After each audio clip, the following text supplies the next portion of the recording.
Assalamualaikum teman-teman, perkenalkan saya Tania Rositanama, mahasiswa S1 Keperawatan Universitas Aisyah Surakarta. Bersama-sama, mari kita pahami mengenai bencana banjir dan guide imagery untuk menurunkan kecemasan pada korban pasca banjir.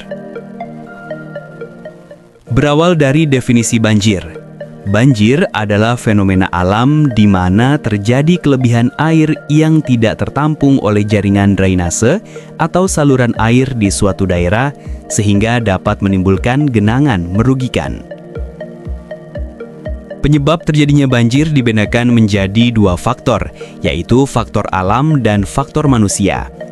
Faktor alam contohnya seperti curah hujan, erosi, sedimentasi, topografi sungai, drainase yang tidak memadai, penurunan tanah, dan kerusakan bangunan pengendali banjir. Sedangkan faktor manusia seperti pembuangan sampah sembarangan, penggundulan hutan, kawasan kumuh di sepanjang sungai, perubahan tata guna lahan, dan perencanaan sistem pengendalian banjir tidak tepat. Banjir berdampak besar pada kehidupan masyarakat, terutama bagi anak sekolah dan peserta didik. Banjir dapat menghalangi anak untuk pergi ke sekolah. Banjir juga dapat memberikan dampak kesehatan mental jangka panjang berupa kecemasan, ketakutan, dan kegelisahan yang muncul saat melihat banjir merupakan salah satu hal yang dirasakan sebagian besar masyarakat awam dan anak-anak.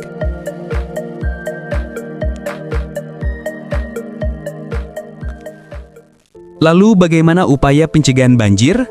Kolaborasi antara pemerintah daerah, kelurahan, dan warga menjadi kunci utama dalam membangun sistem penanggulangan banjir yang adaptif dan partisipatif. Kelurahan berperan penting sebagai penghubung antara pemerintah dan warga, serta sebagai pelaksana strategis dalam edukasi, mitigasi, dan koordinasi tanggap bencana. Di sisi lain, partisipasi aktif masyarakat baik dalam menjaga kebersihan lingkungan, keterlibatan dalam kerja bakti, hingga pengawasan infrastruktur merupakan pondasi utama dalam menciptakan ketahanan wilayah terhadap banjir. Kita ketahui bahwa bencana banjir yang telah berlalu membawa dampak yang sangat besar, tidak hanya kerugian fisik dan material, tetapi juga beban emosional yang mendalam.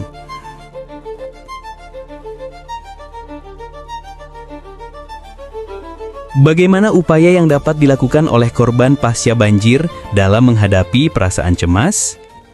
Yaitu dengan guided imagery.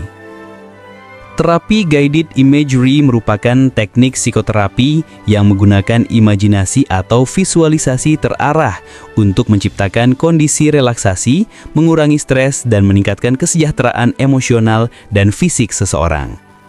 Mekanisme utama dalam terapi ini melibatkan stimulasi otak untuk menciptakan gambaran yang menenangkan yang pada akhirnya dapat mengaktifkan sistem saraf parasimpatik dan mengurangi respons stres.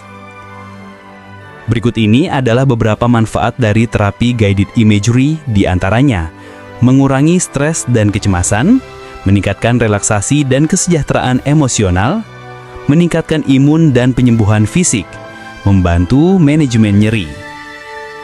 Dan berikut adalah beberapa langkah dalam melakukan terapi guided imagery. Yang pertama, persiapan dan relaksasi. Individu diarahkan untuk menemukan posisi nyaman, menutup mata, dan fokus pada pernafasan untuk mencapai kondisi rileks sebelum memulai sesi terapi. Yang kedua, bimbingan imajinatif. Terapis atau rekaman suara akan memandu individu untuk membayangkan lingkungan yang menenangkan, seperti pantai, pegunungan, atau taman yang hijau. Proses ini dilakukan dengan menstimulasi berbagai indera, termasuk suara, aroma, dan tekstur. Yang ketiga, interaksi dan imajinasi. Dalam beberapa kasus, individu dapat diarahkan untuk berinteraksi dengan imajinasinya, misalnya dengan menyentuh air di sungai atau merasakan angin sepoi-sepoi guna memperkuat efek terapi. Yang keempat, penutupan dan pemantapan efek relaksasi. Sesi terapi diakhiri dengan perlahan mengembalikan individu ke keadaan sadar sambil mempertahankan perasaan tenang dan nyaman yang telah diciptakan selama sesi berlangsung. Perasaan cemas itu wajar, tetapi manusia memiliki kekuatan untuk mengelolanya. Langkah kecil hari ini adalah pondasi untuk ketenangan yang lebih besar untuk besok.